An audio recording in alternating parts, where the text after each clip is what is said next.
La route principale qui procède de l'intersection avec la route nationale numéro 5, à proximité d'Abia-Bagueté et qui passe à la hauteur des deux camps de la raffinerie pour s'achever dans les profondeurs de la Corafe, est dans un état de délabrement prononcé. Jonchée de nids de poules, elle empêche la circulation fluide des usagers de cette route qui, surtout en cette saison pluvieuse, sont obligés de serpenter pour éviter ces nids de poules qu'on eût dit des impacts d'obus de guerre. Tenant compte de la complexité des transports sur ce tronçon, les populations riveraines se plaignent en ces termes. Ma pensée est telle que j'exerce mon métier de l'autre côté de cette route.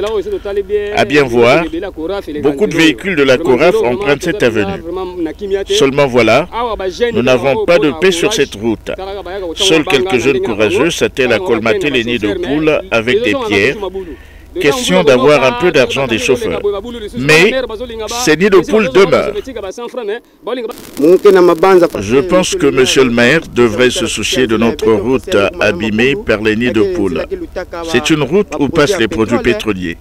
C'est donc un danger pour nous, car en cas d'accident, il peut y avoir des incendies. Il ressort du témoignage hors micro des citoyens de ce quartier que nos autorités, qui sont pourtant habituées à voyager dans les pays développés, voire d'autres pays africains, ne semblent pas tirer les enseignements de ces pérégrinations. Ainsi, la déception est grande de voir le réseau routier d'une ville du XXIe siècle avec de puissants opérateurs pétroliers présenter un décor sombre. Lorsqu'on y ajoute ce tas d'immondices à la hauteur du pont de la raffinerie, on est traumatisé de vivre dans ces conditions car les odeurs nauséabondes de cette poubelle asphyxient les populations riveraines. De plus, les bouteilles plastiques ramassées ici et nettoyées dans les eaux de cette rivière nous sont malheureusement revendues dans la cité sous la forme d'emballage d'eau ou de jus de gingembre. C'est la vocation des services municipaux que de procéder à l'assainissement de la ville, réglant en même temps les questions de santé publique.